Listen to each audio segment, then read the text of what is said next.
Gracias, señora presidenta. Un saludo a los ministros, a los funcionarios del Estado, a los colegas de la Comisión Quinta y a quienes nos ven o nos vean más adelante en sus hogares o en sus sitios de trabajo. Yo voy en primer término a mostrar unas cuantas fotos que pueden ser interesantes para ilustrar de qué es de lo que vamos a hablar, y a continuación hago hago una exposición que aspiro a que sea breve. Entonces, por favor, pasemos, estos son unas cosas muy breves, como 3 o 4 nomás, que ya hemos visto algo que mostró el senador Mora. Por favor. Miren, esto es lo que se conoce con el nombre de un afloramiento. Un afloramiento en estos asuntos petroleros es un petróleo que sale a la superficie y sale, llamemos solo, o sea, no es extraído por un pozo petrolero, sino que sale solo. Esto sucede en muchas partes, sucedía ahí en esa región antes de que vinieran los españoles a América. Ya hay registros de que los indígenas de esa zona se untaban petróleo que estaba ahí, ¿cierto? Pero fíjense que hagan de cuenta como un nacedero de agua, pero solo que no es agua sino petróleo. Y fíjense que es una cosa bastante, relativamente pequeña y muy tranquila, ¿no? Bueno, ese es, digamos, lo que se conoce con el nombre de un afloramiento, que es como empieza este fenómeno. Este fenómeno empieza porque aparecen unos afloramientos a unos 200 metros del pozo Lizama 158. Pasemos otra. Esto ya es en lo que se convirtieron los afloramientos. Lo vimos ahorita en el video que mostró el senador Mora. Esto ya es como un río de petróleo, agua, lodos, etcétera, pero esto ya es otra cosa que no cabe dentro del concepto del afloramiento. Hay unas fotos aéreas que no las tengo ahí, de cómo en algún momento debió haber un verdadero chorro hacia arriba de fluidos que salieron, que empaparon las palmas de aceite que están ahí, y las empaparon bien arriba, bien arriba. Las informaciones que tengo me dicen que eso no ha sucedido nunca en Colombia. O sea, afloramientos sí muchos, pero eso no. Entonces aquí hay un asunto que hay que mirar con detenimiento, porque finalmente en últimas este debate, que es un debate de responsabilidades, ¿quién va a responder por esto? Pues tendrá que dilucidar qué fue lo que pasó para poder establecer cuáles son las responsabilidades. Pasemos otra, por favor. Una de las hipótesis que se está planteando, lo ha planteado con mucha claridad la Asociación Santandereana de Geotecnia. Bucaramanga es un sitio, todos sabemos, muy vinculado al asunto del petróleo y la UIS, etcétera. O sea, ya trabajan en serio esto. También el doctor Oscar Vanegas ha planteado sobre esto. Entonces están planteando como una hipótesis, no como una certeza, sino como una hipótesis de trabajo, la posibilidad de que aguas del embalse de Río Sogamoso, de Hidro Sogamoso, perdón, hayan transferido aguas a este pozo Lizama 158 y hayan aumentado las presiones del pozo hasta producir ese chorro de petróleo hacia arriba, llamémoslo así. Entonces, ahí lo que hay es un mapa, ahí se alcanza a ver un poco a la derecha, se ve azul, es Hidro Sogamoso. Son 16, creo, kilómetros entre Hidro Sogamoso y el sitio donde tenemos, pues, esta crisis y estos daños. Y además, pasemos otro, por favor, Hidro Sogamoso está más alta. Ahí no se alcanza a leer, pero está, digamos, en metros sobre el nivel del mar, más alto que el campo, pues que el pozo Lizama 158. Pasemos otra. Otra. Este es un dibujo, pues, que es evidente que no está hecho por un gran dibujante, pero más o menos ilustra el asunto, ¿no? Que es al lado derecho tenemos lo que puede ser el embalse de Hidro Sogamoso, muestra como unas conexiones subterráneas. Todos sabemos que el agua en la naturaleza viaja por la superficie, y eso es lo más obvio, por los ríos, etcétera. Pero cada vez está más claro que viaja también por el subsuelo. Entonces ahí lo que se muestra es cómo de alguna manera se habría dado una conexión de esas aguas que habrían llegado al pozo, que es como la bolita que está al lado izquierdo, y de alguna manera salió a la superficie. En parte pudo haber salido por los tubos del pozo Lizama 158, o en parte no. Esas son cosas que habrá que aclarar. Pasemos. Este, digamos, es un dibujo también enviado por la Sociedad Santandereana de Geotecnia, ellos advierten que todos estos son gráficos oficiales del Estado colombiano, no son sus creaciones, y ahí lo que se muestra es cómo existen unas capas de roca, ¿sí?, por las que podría haber viajado esa agua desde Hidrosogamoso hasta el pozo 158, Lizama 158. Bueno, no, ya por último, tal vez falta un video corto de otro afloramiento que me acaban de reportar. No sé si está allí. Un video cortico. Encontramos en el caño del Guamo. Bueno. Quitémosle el volumen. Esto me lo acaban de enviar de Bucaramanga. Esto está ocurriendo en el campo Payoa, que es un campo por los lados de Sabana de Torres, donde los productores de ese campo, la empresa que lo maneja, están felices porque se subieron las presiones y está saliendo más gas y más petróleo. Se ganaron la lotería. Y lo que se ve ahí es un afloramiento donde hay agua y las burbujitas es gas que está saliendo. Sí, ese es otro afloramiento. O sea, todo esto puede ser casualidades, pero digamos, es interesante porque sucede más o menos en la misma región. Eso se llama Campo Payoa. Bueno, quería simplemente mostrar esto para entrar entonces ahora a hacer algunos análisis al respecto. Bueno, démosle entonces en ese sentido. Bueno, lo primero es esto. Aquí se vuelve importantísimo establecer qué fue lo que pasó. Porque este es un debate al final de responsabilidades. ¿Quién responde? Ecopetrol, el Ministerio de Minas, el Medio Ambiente. ¿Quién tiene que ver con este asunto? Pero habrá que establecer cosas y hay otras que ya están establecidas. La primera que quiero dejar establecida es que ha habido un daño grave. O sea, aquí estamos hablando de 40 cuerpos de agua contaminados, 24 kilómetros de la quebrada Lizama y el caño muerto. Un caño es otra quebrada, pues llamémoslo así, también contaminados. Varios kilómetros del río Sogamoso contaminados porque cayeron pues todo lo que estaba saliendo de ese afloramiento, ¿cierto? Están afectados los puertos de La Playa, La Cascajera, San Luis de Río Sucio, Puerto Cayumba, Puente Sogamoso, El Pedral y La Lucha. 1.300 familias de pescadores pues que están teniendo dificultades o no están pudiendo vender su pesca, perdieron la Semana Santa, entre otras cosas.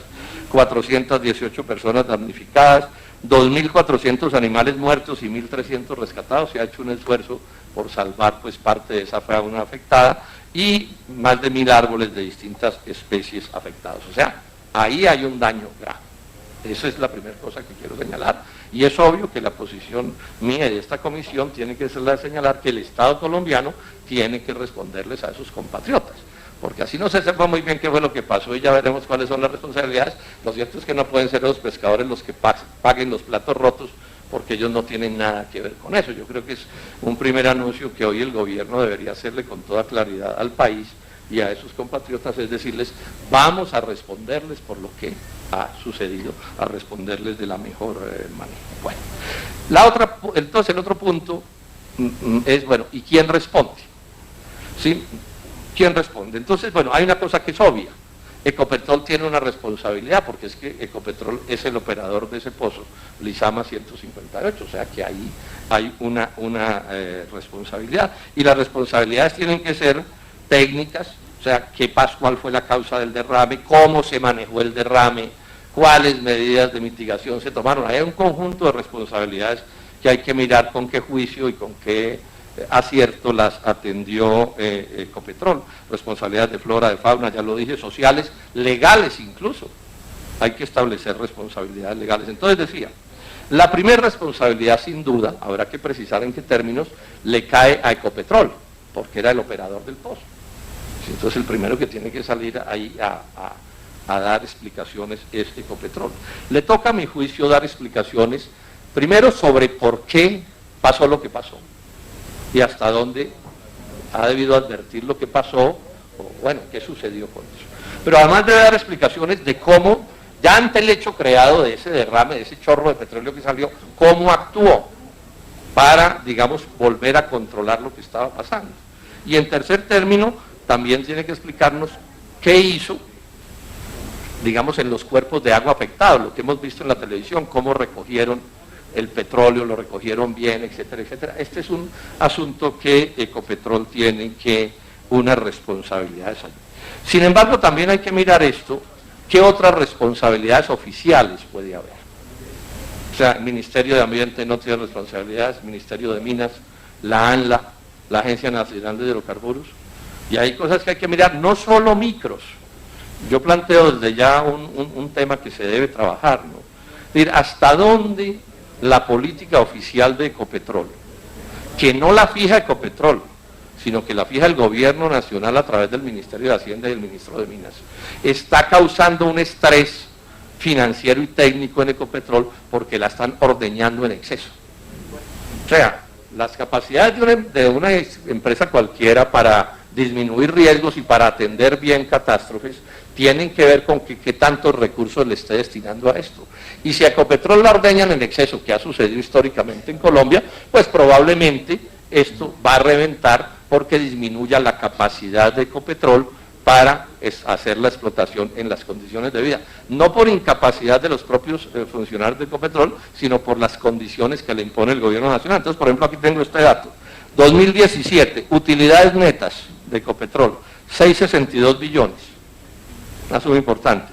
Utilidades a distribuir, o sea, que le sacan a Ecopetrol 6,2 billones, el 94% de las utilidades. Entonces uno se podría preguntar, ese ordeñar en exceso a Ecopetrol puede estarle afectando su capacidad técnica, su capacidad de prevenir. La prevención en cierto sentido es un lujo, ¿no? Eso lo sabemos en las familias, ¿no? Que en las familias muchas cosas no se hacen como deberían hacerse porque no hay los recursos con que prevenir. Hay una cosa que me preocupa mucho, toda la política que no es estrictamente de Ecopetrol, sino del Estado colombiano, de tercerizar a sus trabajadores. O sea, no es lo mismo ser empleado directo de una empresa que ser un tercero y un tercerizado. Y eso genera problemas de eficiencia, de calidad del trabajo, de comprensión de los fenómenos. No es lo mismo tener un trabajador que lleva 20 años trabajando con una empresa a que cada año cambien al trabajador. Esto es en serio. Y en estos asuntos de riesgo, el dato que tengo es que el 85% del personal que tiene que ver con desastres y emergencias es tercerizado. Yo creo que ese es un error de enfoque. O sea, yo creo que lo que tiene que ver con riesgos ambientales y cosas graves como en salud, debe dársele una prioridad y eso tiene que ver con cómo se contrata, ¿sí? Y cómo actúan las empresas, porque si ante el riesgo o ante el daño se crea una tensión entre el contratista bregando a sacarle harta plata a Ecopetrol y Ecopetrol bregando a proteger sus recursos, ¿sí? Porque están, digamos, en una tensión en esa relación, por supuesto que eso no es lo mejor que pueda hacerse. Ahora, la tercerización también, esto es bien importante, lo han señalado mucho los trabajadores, la USO, el sindicato, está haciendo que Ecopetrol casi que esté subcontratando toda su operación de explotación, y esto también aumenta el riesgo, ¿sí? Porque no es lo mismo un contratista manejando un pozo, sellando un pozo, por ejemplo, poniéndole un empaque o lo que sea, a que eso lo hagan trabajadores con mayor experiencia que hay. Todo un debate para hacer, o sea, esta crisis nos tiene que servir es para ver cómo hacemos mejor las cosas en Colombia, porque fíjense en que los riesgos, o sea, los cisnes negros, como decía alguien, sí aparecen. Se supone que todos los cisnes son blancos, pero hay unos que salen negros, que son este tipo de cosas de las que estamos hablando. Bueno, y hay que mirarlo, yo lo voy a mirar con algún detenimiento, el caso de Hidrosogamoso. O sea, hasta dónde el gobierno nacional, no Ecopetrol, porque Hidrosogamoso es un negocio del gobierno nacional, Isagen, etcétera, y ahí tiene que ver con ministerios, tomó las medidas que había que tomar para prevenir lo que podía suceder en razón de las filtraciones de aguas de las que estamos hablando. O sea, hubo estudios, se van a hacer los estudios, ¿qué fue lo que pasó con eso? Bueno, dicho esto, entonces, precisemos unas cosas que es importante dejarlas claras, porque sobre esto hay mucha información. El 2 de marzo aparecen los primeros afloramientos, ¿sí? Que vimos, los pocitos esos, que eso en general no es un problema, pues eso es una cosa relativamente fácil de manejar. Aparecen en el predio Las Palmas, que queda a 200 metros del pozo Lizama 158. Este asunto de la distancia es clave. O sea, este reguero de petróleo que vimos no se viene por el tubo, ni sale por la boca del pozo, sino que sale a 2 cuadras. O sea, ahí ya hay una cosa que es bien interesante, pues, digamos que no es común. Ahora, no se sabe muy bien qué pasó. Se vino por el tubo y el tubo se rompió y terminó reventando allá a los 200 metros. ¿Sí? No se sabe. O se vino directamente desde abajo esa presión y terminó reventando la capa superficial del terreno y salió. Pero bueno, el punto que quiero insistir es en que esto empieza el 2 de marzo. Pero el chorro este, no sé qué nombre darle, porque me dicen los técnicos que eso se sigue llamando afloramiento. Yo les sugiero que se inventen otra palabra, porque llamar afloramiento es lo mismo. Señor presidente de Ecopetrol, un pocito así con unas gotas de petróleo, a un chorrote como ese, del que estamos hablando, nos crea dificultades. El 12 de marzo es cuando se levanta esta columna de petróleo, hemos dicho que pudo llegar a los 10 metros, hasta el 15 de marzo. Pero Ecopetrol empieza a actuar desde el 2 de marzo, desde el 3 de marzo. Pero actuando para un fenómeno, el ministro lo señala en algún informe, actuando para esa realidad. Entonces aquí aparece una pregunta de responsabilidades que es clave. ¿Sí? ¿Tenía el deber y la obligación Ecopetrol de prever y prepararse para ese chorro de petróleo que salió? ¿O eso, cómo se establecía que eso podía venirse? O sea, ¿qué condiciones técnicas le permitían suponer que eso iba a pasar? ¿O atendió eso como unos afloramientos, si fueron un montón, 14, que no iban a pasar a mayores? Y bueno, ese es un tema que hay que aclarar. Ahora, estamos hablando de que se derramó un número enorme de petróleo y de agua y de lodo, ¿no? Fue bien grande. Ahí lo vemos en la televisión, se ve, es un chorro, señor chorro, el que está saliendo, digamos, del subsuelo, no es un asunto menor. Se habla de entre 12 y 16 mil barriles, de todo, ¿no? De todo. De petróleo pudieron ser unos 4.000 promedio diarios, que es un montón. Para que ustedes se hagan una idea de cuántos son 4.000 barriles de petróleo, en Colombia es muy raro si es que lo hay un pozo, uno solo, que de 5.000, pues de los que están operando en condiciones normales. O sea que estamos hablando aquí de un fenómeno, digamos, complejo de entender y de tratar. Hubo fuertes lluvias en esos días y eso también pudo haber contado. Ahora, este dato es importante en el balance. A los cuerpos de agua se registra que cayeron 550 barriles de petróleo. Y no han debido caer. Eso es un daño. O sea, yo no quiero aquí eximir de responsabilidades a nadie ni disminuirle la gravedad de lo ocurrido. Pero sí se vuelve importante precisar con cifras cuál es el calibre del asunto. Un barril de petróleo son como unos 42 galones, unos 159 litros. ¿Sí? Y mucho de lo que salió se pudo controlar en piscinas, en una serie de cosas, y hubo una actividad fuerte de Ecopetrol ya bregando a sacar el petróleo que había caído sobre el caño Lizama y el caño muerto, ¿es que se llama? Muerto y el río Sogamoso. Bueno, yo enfatizo en esto que me han dicho, y si hay que aclararlo, aclarémoslo, pero de varias fuentes me han dicho que es la primera vez que ocurre en Colombia. Eso se vuelve bien importante el análisis. Sí, porque no es lo mismo si es un fenómeno recurrente a que si es un fenómeno. Bueno.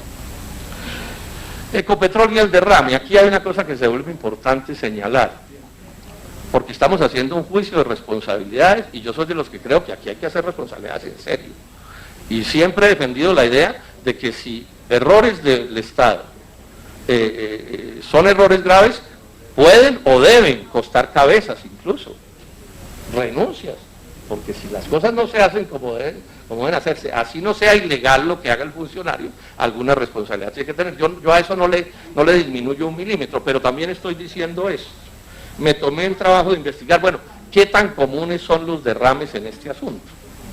Y en el caso de Ecopetrol, miren las cifras que me dan de mi oficina, son cifras de ustedes, son cifras oficiales.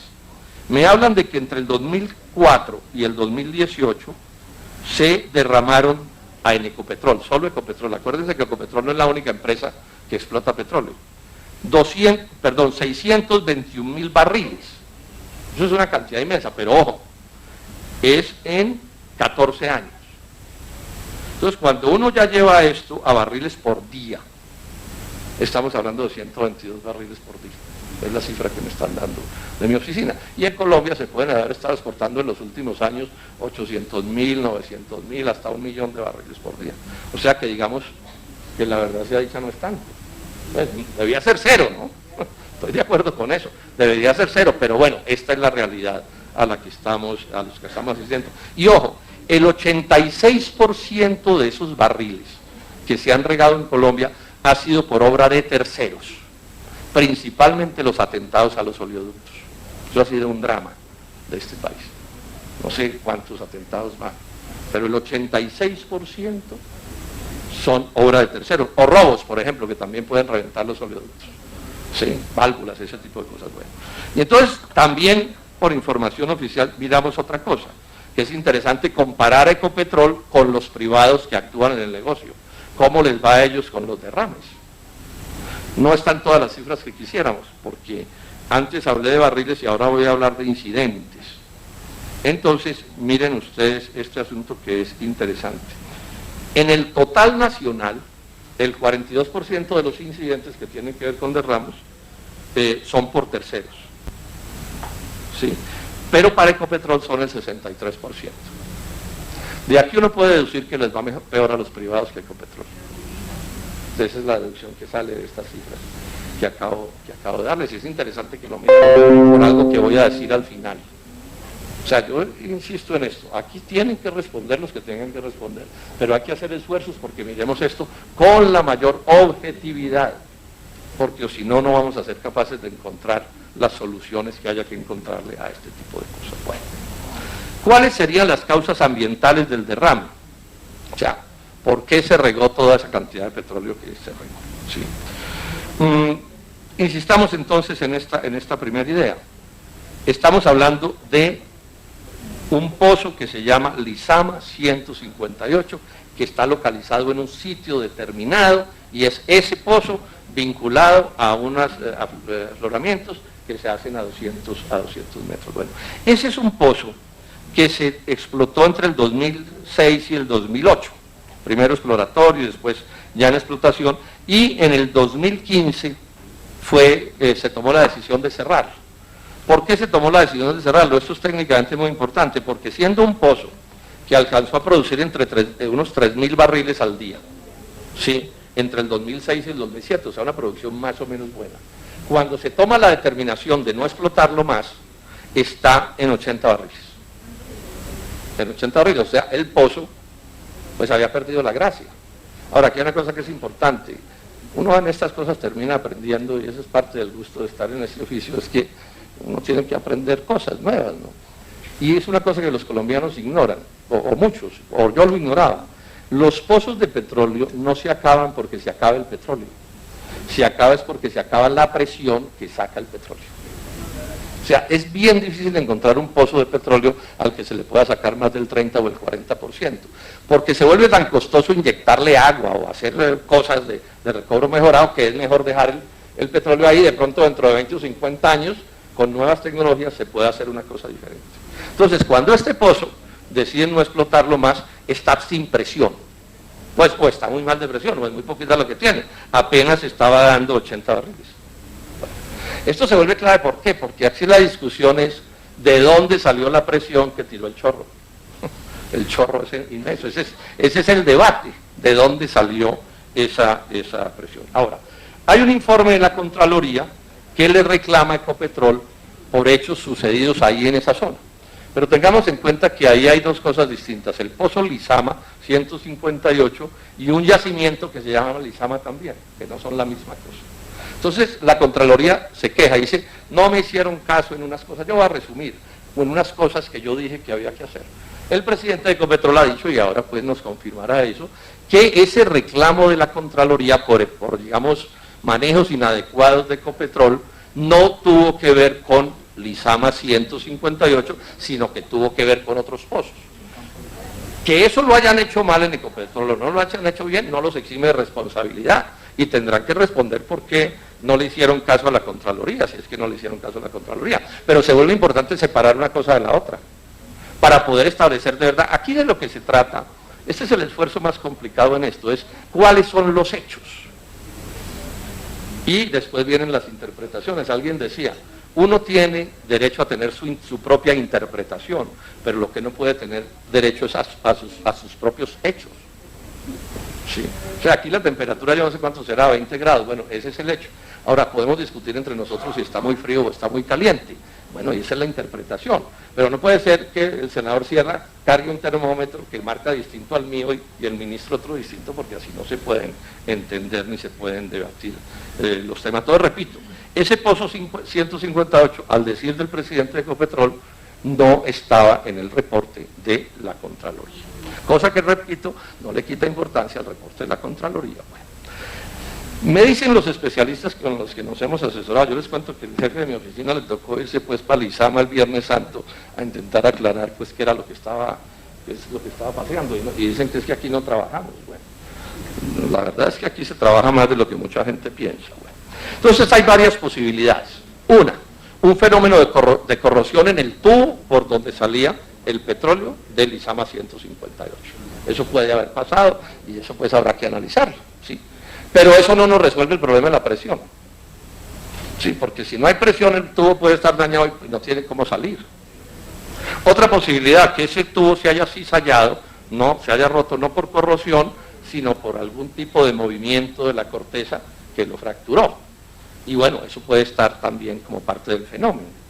Pero no nos resuelve tampoco el problema de la presión, porque lo cierto es que aquí hay un problema de presión. Y hay una tercera posibilidad, que es la famosa, que se está volviendo famosa, de hidrosogamoso, que es que presiones externas de líquidos llegaron al pozo, lo recargaron, digamos, y terminó sucediendo lo que ha sucedido. Bueno, pueden combinarse las tres, o dos, pero yo vuelvo con mi cuento. Sin presión no hubiéramos visto eso que pasó ahí, es la idea que yo tengo. No hubiera podido suceder. Sin presión no hubiera podido suceder. Ahora, ¿cómo es? Detallemos un poquito lo del embalse de hidrosogamoso. ¿Sí? Son 7.000 hectáreas, ya lo mencioné.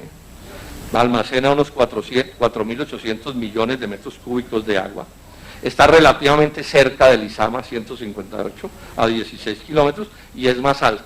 O sea, que la idea de que puede haber venido agua de hidrosogamoso no es un disparate. Sí, puede también no haber venido. Yo quiero insistir, la Sociedad de Geología y los especialistas son muy cuidadosos en plantear esto como una hipótesis, que es donde yo me estaciono también. Pero digamos que no es una hipótesis descabellada que eso haya podido, que esto haya podido suceder. Al final, hasta donde yo entiendo, el derrame se termina controlando en parte porque dirigen esos crudos que estaban saliendo a piscinas y hacen una serie de prácticas que el petróleo sabe hacer, pero también porque disminuye la presión. Yo quisiera que aquí me precisaran si es verdad que hubo esa disminución de la presión. Bueno, terminemos ya, digamos, un par de cosas más. El estudio está ahora con el WhatsApp, está pues por todas partes lo que dice la Sociedad de Geotecnia de Santander. Entonces lo plantea, dice, estos problemas podrían estar relacionados, nunca van más allá de plantear esto como una hipótesis, ¿cierto?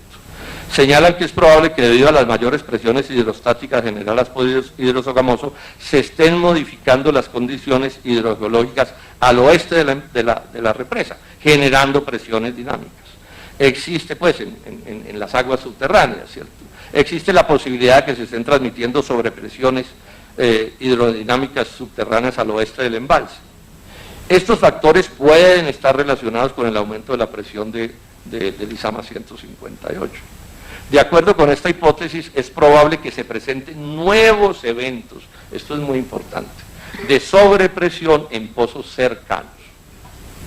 Y la noticia que nos está llegando del pozo que mencioné, que tiene un nombre raro, Payoa, podría estar dando un indicio en esa dirección.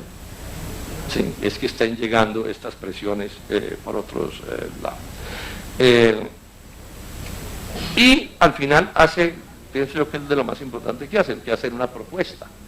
Esta Sociedad de Geotecnia dice, se invita a las entidades involucradas a realizar una investigación apoyada en entidades académicas, industriales y científicas en la búsqueda de las causas que han ocasionado el derrame para encontrar una solución oportuna y prevenir pues que cosas semejantes nos pasen hacia adelante. Bueno, aquí hay un punto que es interesante con esto de los riesgos, de los riesgos de que el problema se pueda complicar. Y es que, bueno, esa es una zona que está llena de pozos, ¿no? Esa es la vieja historia del petróleo, se escribe ahí. Esto es Barranca Bermeja. Hablamos mucho de Lizama, pero estamos hablando, eso es Barranca Bermeja, o sea, ese es como el alma de todo este asunto del petróleo en Colombia. Y es por esa zona donde, entiendo, tiene determinado Ecopetrol hacer los primeros pilotos sobre fracking. Bueno, y fracking tiene que ver con estas cosas. ¿Sí? Entonces, este es un asunto que también hay que discutir. O sea, ¿se va a seguir con esos ensayos de fracking como si esto no hubiera pasado? ¿O hay que hacer un detente y decir, bueno, un momentico, a ver qué es lo que está pasando con esto? Porque esto también puede terminar contaminando los acuíferos. O sea, esto tiene una serie de riesgos que no estoy, sobre los cuales no estoy insistiendo en aras de no hacernos muy largos. Bueno, y concluyo. Primero, empecé por ahí, termino por ahí. Reparar a toda esa región. Eso no puede haber ninguna duda sobre eso. Hay que repararlos, y yo diría que sin mezquindades y sin cicaterías.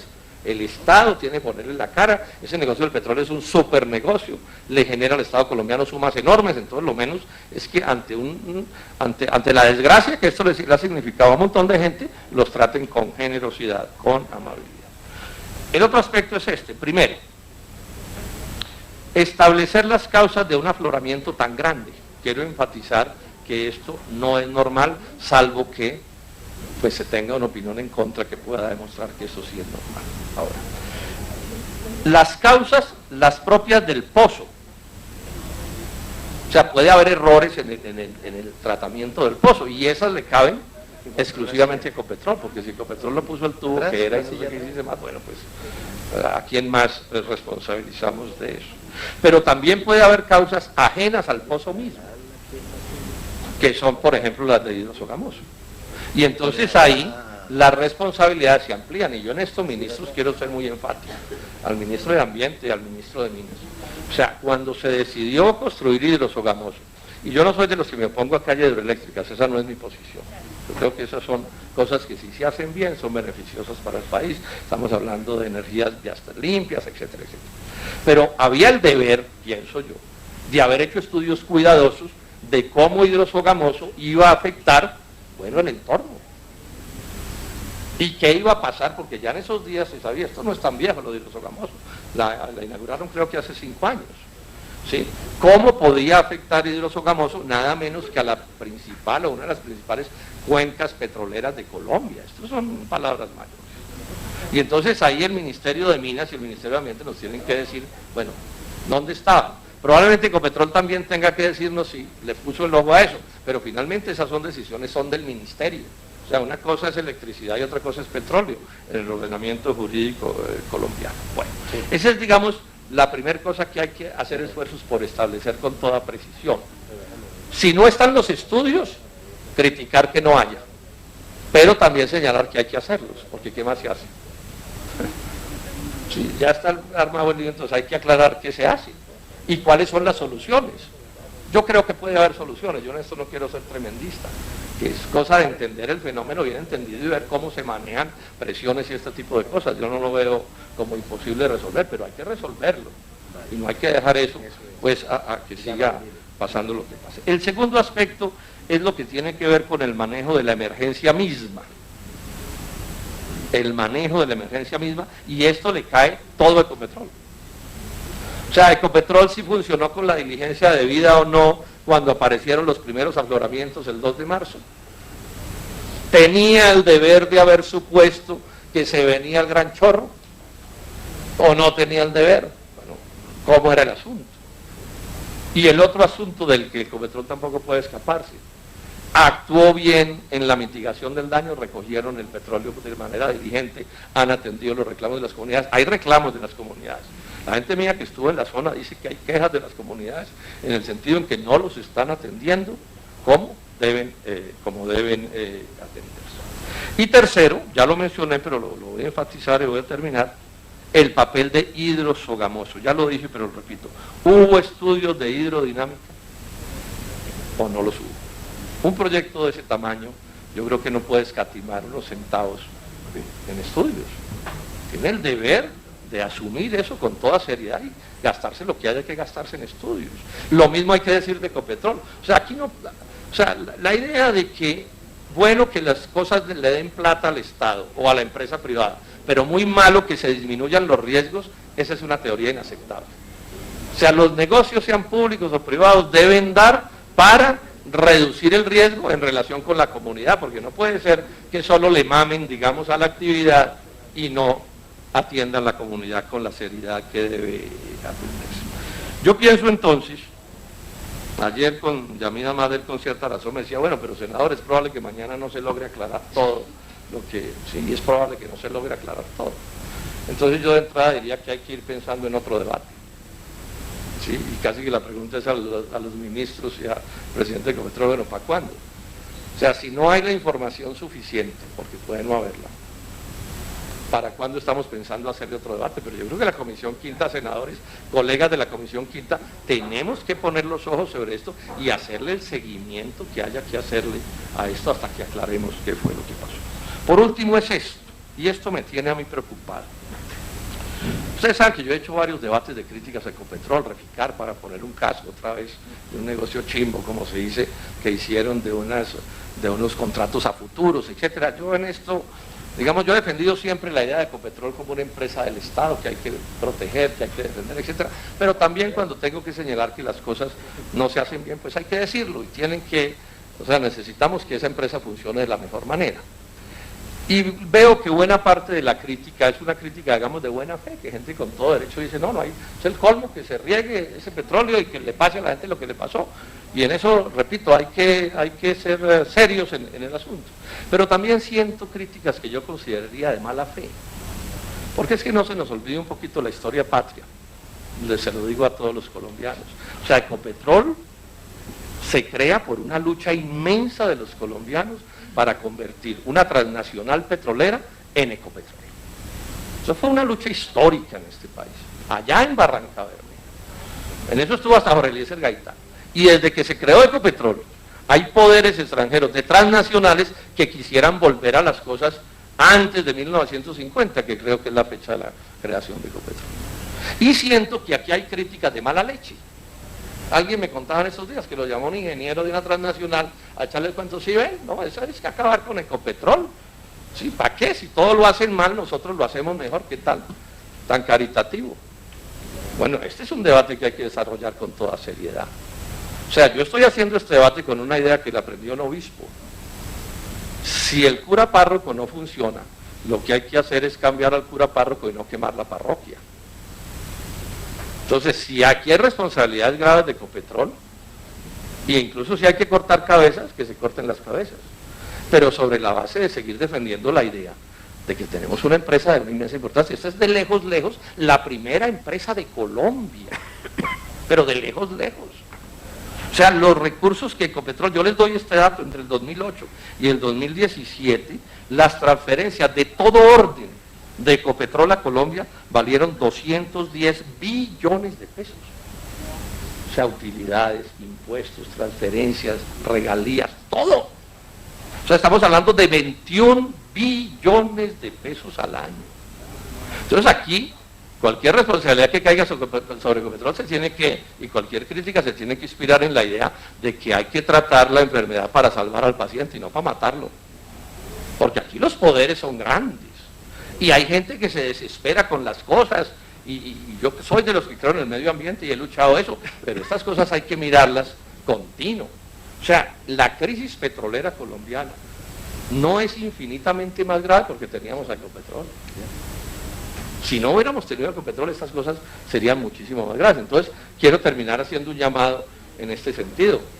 Crítica seria, documentada, responsabilidad sin duda, pero al mismo tiempo no perdamos de vista de qué es de lo que estamos hablando en su conjunto. Yo termino ahí, señor presidente, y después de oír a los funcionarios, pues seguramente en las conclusiones haré otra intervención. Muchísimas